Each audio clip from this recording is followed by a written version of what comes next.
Yeah, welcome back.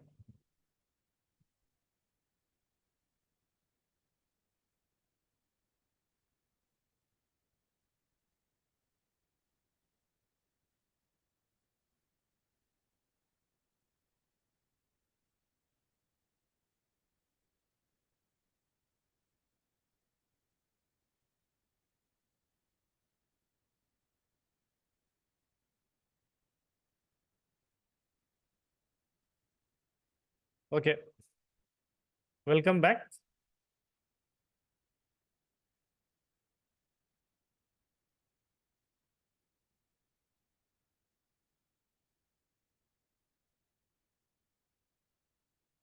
Yeah, just like any other life cycle, even performance testing also has a life cycle.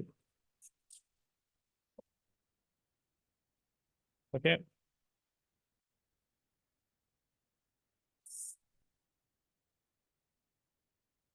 yeah. So, so what is performance and performance test life cycle? Say, for example, in earlier days, when the client, when they used to give any project, they used to give the project as a whole to any company directly. Like when you get a project, the same company is to get the development, testing, and everything is done by the same company. But now it is totally changed. Like, client will not give the entire project to one company. Okay, so it will give development to one company and testing to other company, and even security for another company, because they want to get the most out of the client. They don't want to give to one client the entire project. Otherwise, they will not get the quality. So for this, they what they do is they'll give development. Within development also, they are giving one module to one company, another module to another company nowadays. And when they give testing to separate company, so there are like companies who do only testing. They don't even touch the development. Like you have Value Labs and Planet is there. There are so many testing companies in the market. They do only software testing. Okay, they don't do the this thing. What do you call development and any coding activities. The entire all projects they have only for testing.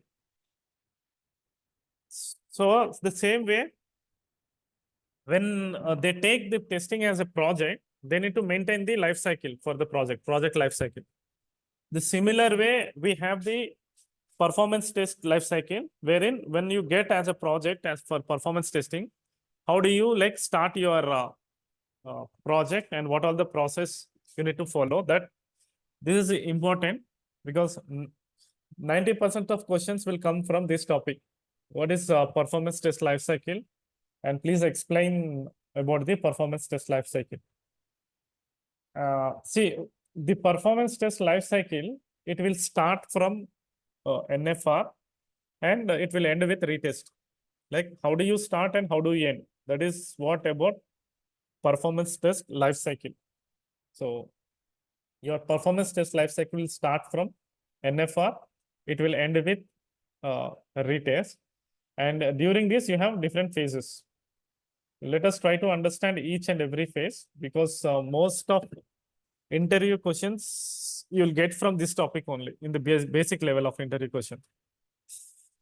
First thing is NFR. People who have already faced some interviews, they might have get this question. Like, what is NFR? NFR is nothing but non-functional requirement. Okay, non-functional requirement in the sense, because we are not testing any functionality, right? So before actually, when we start the performance testing as a project, first phase is your senior level manager or a director level people. They will engage with the client and they'll say, once they receive the project, they'll do a basic risk analysis. Like, can we take this project or not? Okay, is it feasible? Do you think we are able to complete this project on time or not? And do we have enough resources, like, performance testers who has the knowledge of whatever the tool. If the client want you to work on JMeter, do we have people with JMeter or not?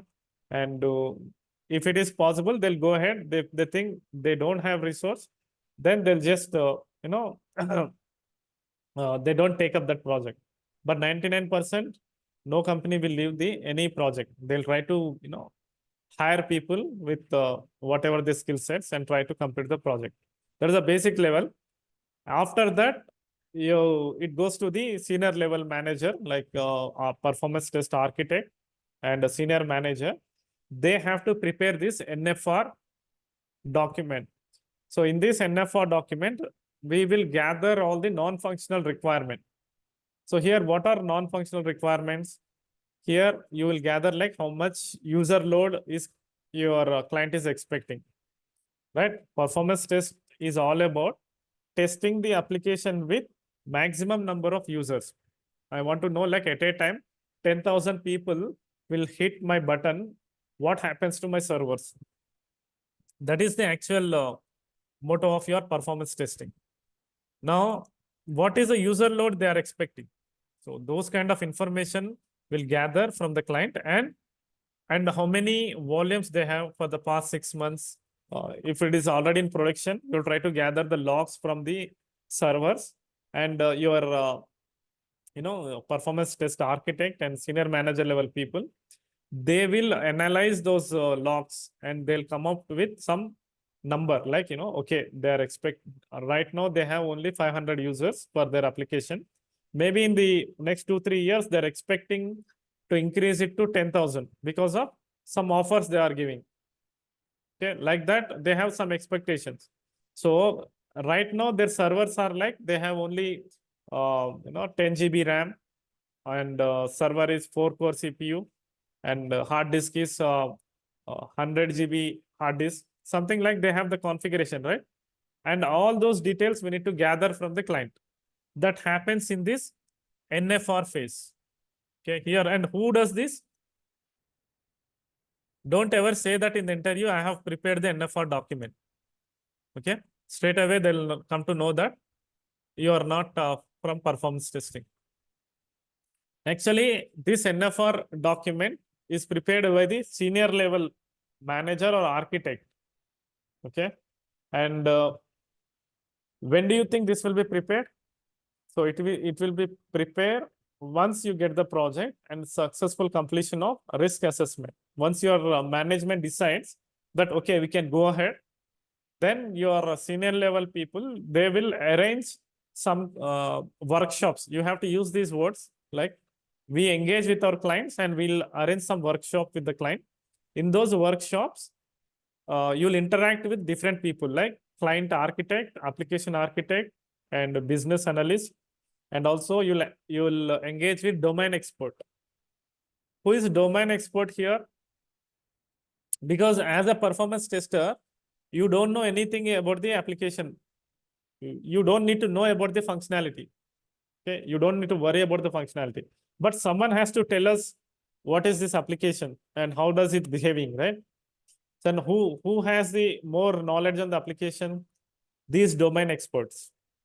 So domain experts are nothing but like people, if you are working on a banking application, the client, like you have American bank, right? Bank of America, you have so many American banks are there. These banks, they will recruit people who have worked in banks and retired after working 30-40 years in banking domain, right? They will take them as an domain expert. They will again recruit. Even Capgemini, they used to take people who have completed and they have retired from SBI Bank or Andhra Bank. They'll take them as their domain expert because they know each and every rules and regulations of the banking, and how to prepare this in rate of interest, and how and what time they have to change the rate of interest. All these rules and regulations they know. So it will be easy for the bank if they can tell the client to how to prepare the application software based on these rules and regulations. So every company, they will appoint these domain experts. So your application performance test architect, he will interact with these domain experts. Normally, we will not conduct one meeting. You will have several meetings with. You can say in the interview that I got an opportunity to participate in the meetings. Don't say that I arranged that meeting. So in that meeting, what happens? You'll discuss like what is the user load and how the application is behaving, and which scenario do you think critical for your business. So for example, it's a banking. We will select only business critical scenario for performance testing. If you have an application, you don't test the entire application for performance testing. This also you need to remember this point. Say in this Amazon, let us say this is came for your performance testing. In that application, you need to identify the scenarios or the modules which are performance critical. So the same application you have like contactors, these things, right? These are not performance critical, but functional team, they have to do this. But for a performance, which module is critical for their business? For example, payments, it is very critical. Or search filter. If this is not properly working, no one can buy the product, right? So it is lost to the company. If I'm not able to say, when I click on this, buy now, I'm getting an error, server error, or you can see server is taking too long, too much time. That is very performance critical. So these are the scenarios you need to identify from your customer, saying that we will test only these scenarios. And remember one thing, as a performance tester, you will not test from top to bottom of any application. You will test only a few scenarios, like they will pick like 4 to 5 scenarios. And these scenarios should be business critical. Business critical in the sense, if anything happens to that scenario or a module, your business is at risk, or it is loss of revenue to the business. And who decides this? Again, you will not decide. It is decided by your client and domain expert, because they know, right, which scenario is critical for their business. It is decided by them. And once this NFR document is prepared, I will share the sample NFR, guys. Okay, I have it, and I will remove sensitive data and I can share it with you guys. Once this is prepared, we'll send this document to the client and ask them for approval. No, we identify these scenarios that is for performance testing. Please approve, or if you want to add anything, they can add. So mostly you just tell them that we identify 5 scenarios. They may say ask to add 1 or 2 scenarios more, not more than that. So any performance testing, hardly you'll go with 10 scenarios. Very hardly. When I say 10 scenarios for the first time, in the next iteration or next cycle, they may add few more. Okay. So once this is prepared, you'll send it for client, and once the client is approved, then we'll go to the another section called scope identification.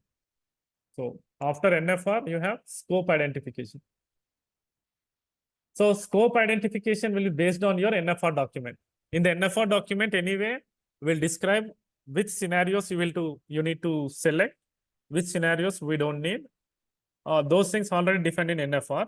From the NFR, you'll identify the scope, like which scenarios we are going to do the scripting and which we cannot do, and which are all the business critical scenarios. And here, one more thing also you will identify, what is your expected user load on the production.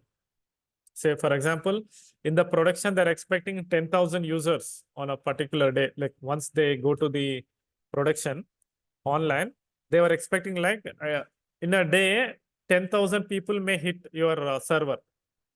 And here you will not take the entire 10,000 for testing. Why? Because when we do the performance testing, you will not the performance testing in the production in the sense in the live internet. No one will do any test in the production.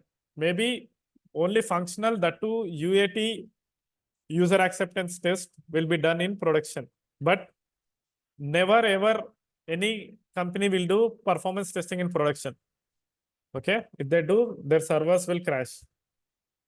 Now then, where do you think this performance testing will be happen? Just like in people who are already in testing, they know, right? Test environment, performance test environment. So like that, you have a test environment. For example, in this case, let us assume in your production, you have hundreds of servers, right? You need not have the same servers in your test. So they'll have another test environment like this. In this, they'll put a few servers like in production, you have 10 servers. Here, 2 servers they'll put. And this environment will be same as your production environment. Like if in your production, if you have application, here also you should have application server. In the production, some applications have OTP server, messaging server, and database, DMZ server. And you'll also have a proxy. And if they have a load balancer, everything you should have, but quantity is less. Okay, because the same functionality should happen in the your test environment. So in your test environment, how many servers they have, these details again client will get. And you will say in production you have 10, right? Here you have only 2. So in production they're expecting, for example, 20,000. Here you have only 2, means 1/5 of your production. So 20,000 by 4, you'll get 4,000. So in this environment, you'll put the user load of 4,000 only. That's how you need to calculate.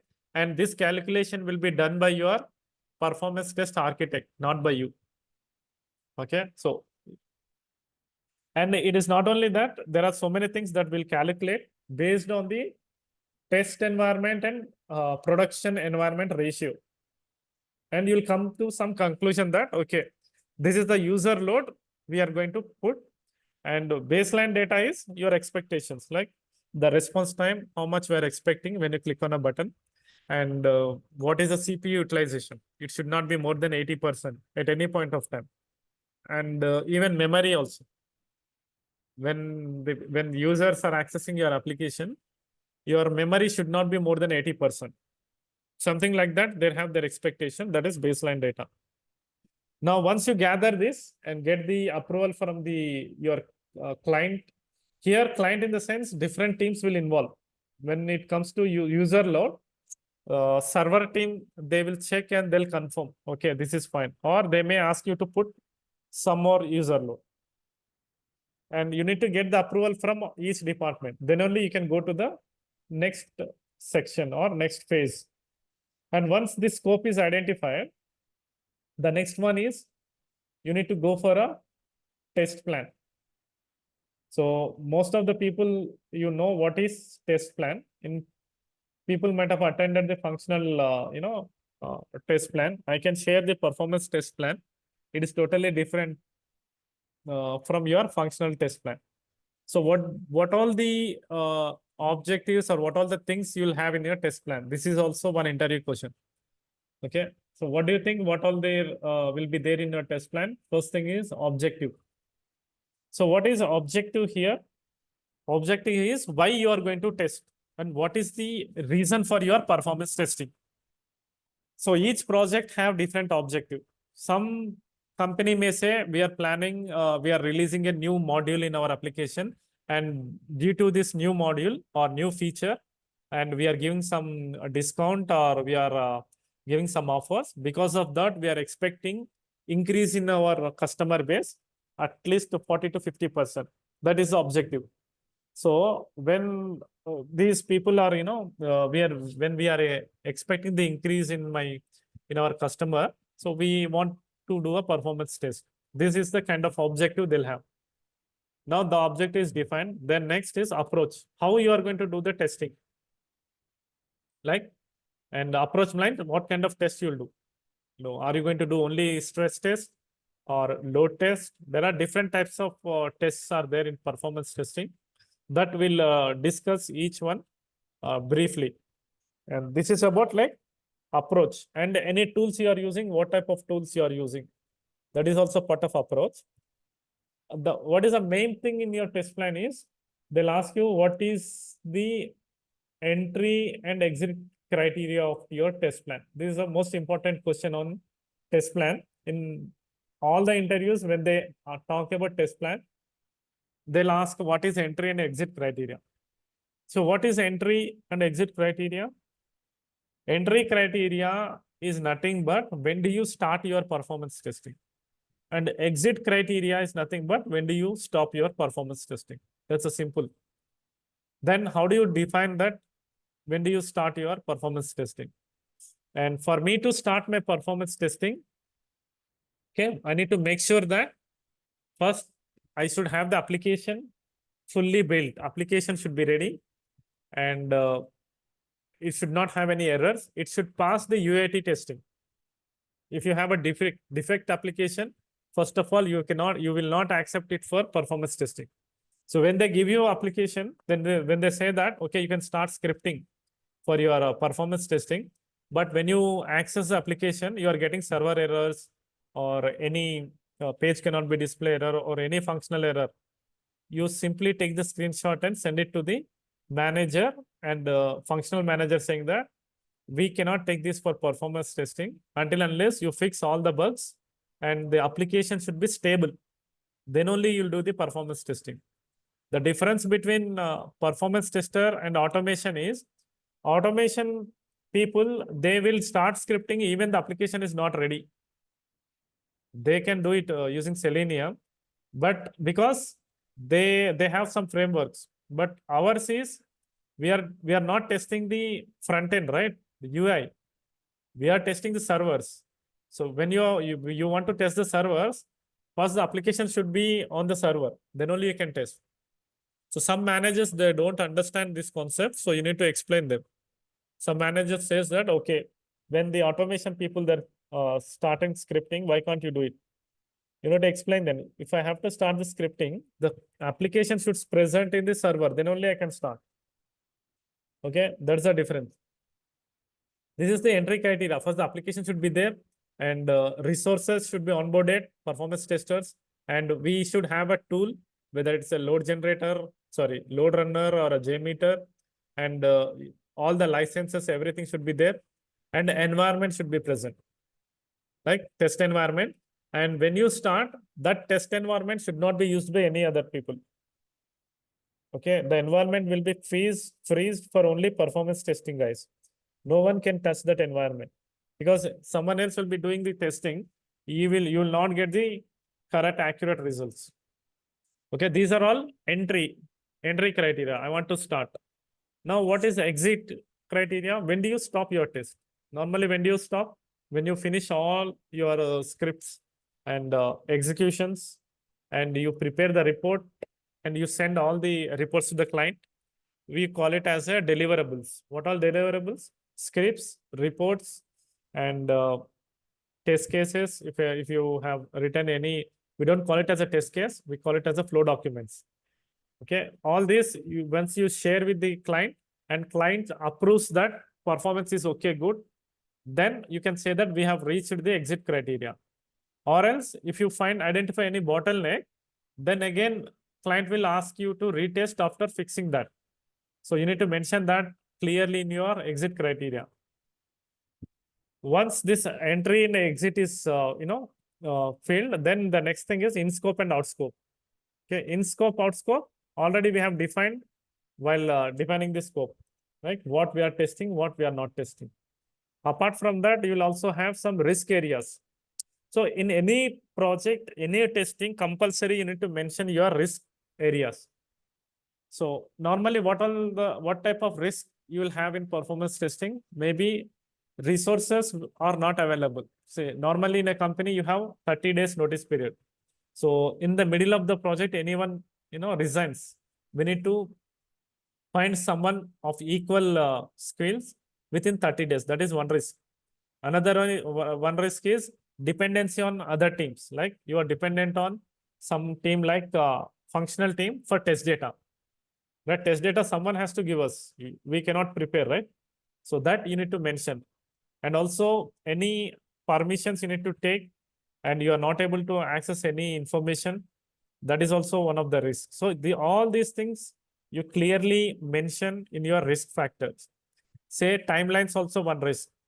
If something goes wrong in the application and that is not fixed, or the application has some error and developers taken too long to fix, and they gave you the application for testing only just 1 week before the actual date. That is also one risk, right? So everything you need to mention everything properly in risk column, so that you can tell the client saying that I have already described this is a risk, and you did not do anything. Like mitigation, they haven't. They should plan for the risk mitigation. And next thing is deliverables. Deliverables mean what we are going to deliver to the client after our performance testing. What do you deliver? Scripts, reports, observations, and monitoring tool report. All those things comes under deliverables. And also we'll mention about the environment. Right? What kind of environment we are going to test? Whether it's production or sometimes you'll test on a pre-production, or you'll have a dedicated environment. If companies are very small, they don't have performance testing environment separately. They will ask you to do the performance testing on UAT. So those things you will to document in our test plan, and what all the tools you are using, whether load runner or JMeter, that you will describe here. And any dependencies like test data, we are dependent on something, or I want to understand the functionality flow, then we are dependent on someone, right? So those we will clearly mention in your test plan. And this test plan, you'll again send it for your client approval. Once client will review and he will add something, or else this is approved. Here, what happens once the test plan is approved, right? And something goes wrong, your company has a right to tell them that we cannot take it because we have already mentioned in our test plan. After sometimes client will come back in the middle of your performance tests, and they say they will ask you to add few more scenarios. So simply you will not do it. You say that please go through the test plan. Here we have already mentioned that this is the scope, this is not the scope. If they want, they have to come in the next cycle. You can add it in the next cycle. So that is why test plan is very important. Unless this test plan is approved, you will not start anything in your project. And once this test, who prepares this test plan?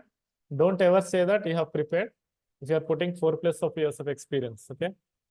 Just say that I got an opportunity to involved in these meetings, preparing the test plan. But don't say that I have prepared the test plan. Same with NFR document. Okay. It is prepared by your manager or a lead level guys. Okay. Now, once this test plan is completed, the next phase would be workload model. So you will get definitely some questions on workload model. So here, what do you mean by workload model? The name itself says workload model. Anyone heard this word, workload model? Maybe in any of the interview you face. If not, you will face this question, okay? When you go for a performance testing. So what do you mean by workload model? Load in the sense, what is the expected user load on the server? So when we do the performance testing, you first identify some scenarios, right? As part of your in scope. So let us say I have identified 6 scenarios or 6 functionalities. These 6, you will do the scripting, right? For example, it's a banking, transfers, billing summary, payments, and remittance. One more is what? Let us say checks. So these are all critical for their business, and these are identified for performance testing. So you need to do the scripting for fund transfer and scripting for all those activities. And now the next question is, you are done with the script. On each script, how much of user load you need to put? That is nothing but your workload model. Now here I have 6 scripts. On each script, how much load I want to put? Your client says that you need to do a performance test using 2000 users. That is this figure you'll get from the client, or your performance test architect will derive this. Or application architect says you test a performance test with 2000 user. here I have 6 scripts. The total load should be 2000. On each script, how much I should put? That is my question. Okay. You cannot say that I will equally distribute like 100, whatever, 2000 divided by 6. No, that is not like that. That is not the correct way, and you will not do that. Then how do you distribute? Based on its priority and criticality of the business. And for this, you'll get the logs from the server. And you say, what is the which script or which scenario is more number of times users are using, or what are the most commonly used scenarios. For example, in a banking, you'll see billing summary more than checks, right? Fund transfer will be little bit less than billing summary. Everyone after logging in will check our billing summary. I mean, your summary of your account, right? So here it holds lot of importance. So out of 2000, you have to give the more percent on the billing summary or account summary, then go to transfers, then this will, you have to derive a percentage, like, out of 100, 30% on billing, 20% on this, and remaining on some other. And how do you derive this? This will be derived based on the volumes. And where do you get these volumes? Volumes are nothing but number of transactions. Say, for example, if it's a sales application, so you can get the number of sales happened in 1 month, right? Within that, you can identify on which particular week you have high sales and which particular day you got high sales. That day volume you will take.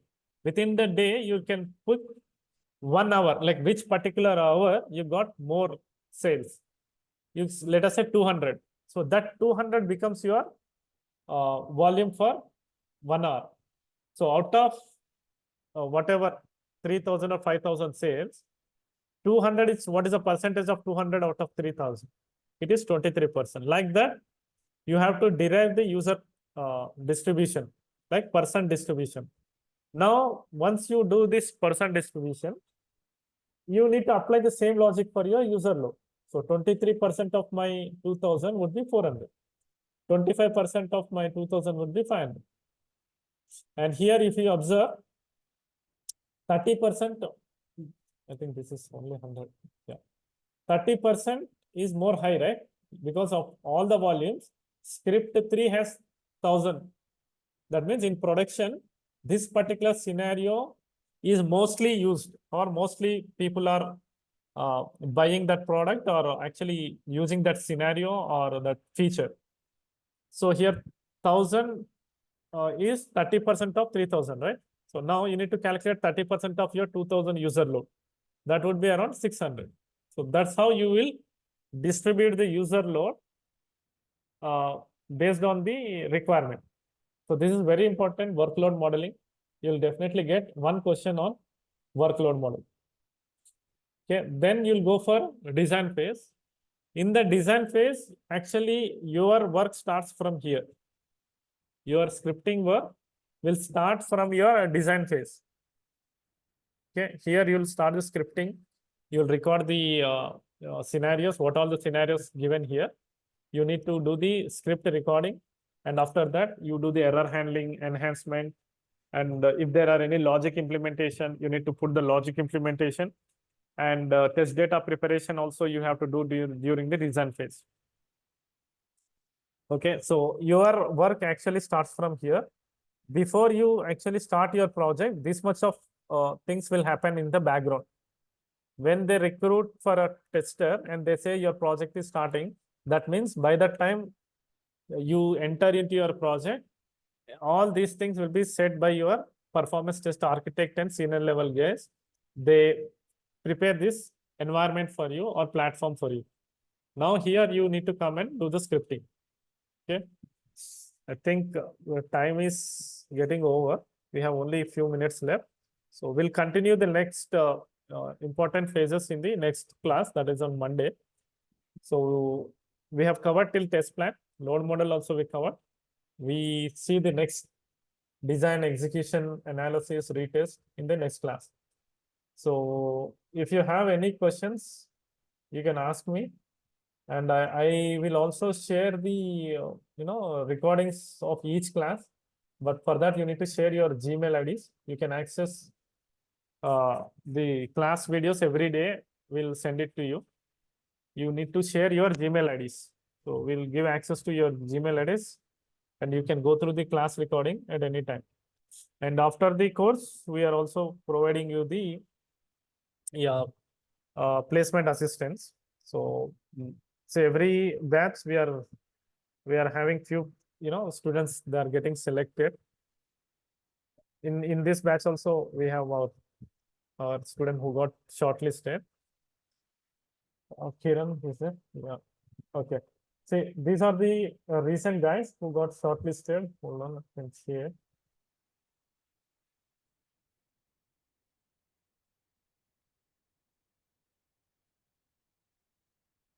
Recently, who got shortlisted from our institute. So there are many, but few people they share. Some they don't share their offers. But so, where is it? Yeah, recent offer is this one with Deloitte. Okay, so our support will be there until unless you get an offer. It is not like only the course is over. After the course, we'll start the recruitment. I mean, this placement assistant program.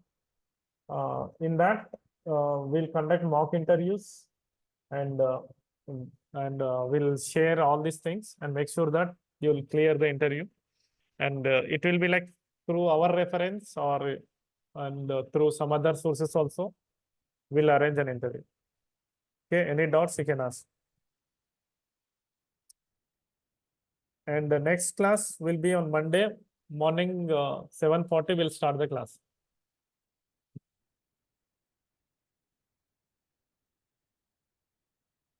Okay, if any doubts, anything you want to ask, you can ask, or else we'll continue. And you guys need to share your Gmail IDs for accessing the video. And we'll also provide you the software load runner that you will not get outside. Okay. So we tied up with Micro Focus as a partner. So I can share you the load runner software that you can install on your laptop, and you can start practicing from day one. Okay, that I will share only after making your first payment. Okay, you need to pay the fees, first installment, to get the documents or any support. Okay, yes. So if you want to go through the videos, please share your Gmail IDs in the group. I will share the class videos. Okay, guys. Yeah. See you on Monday.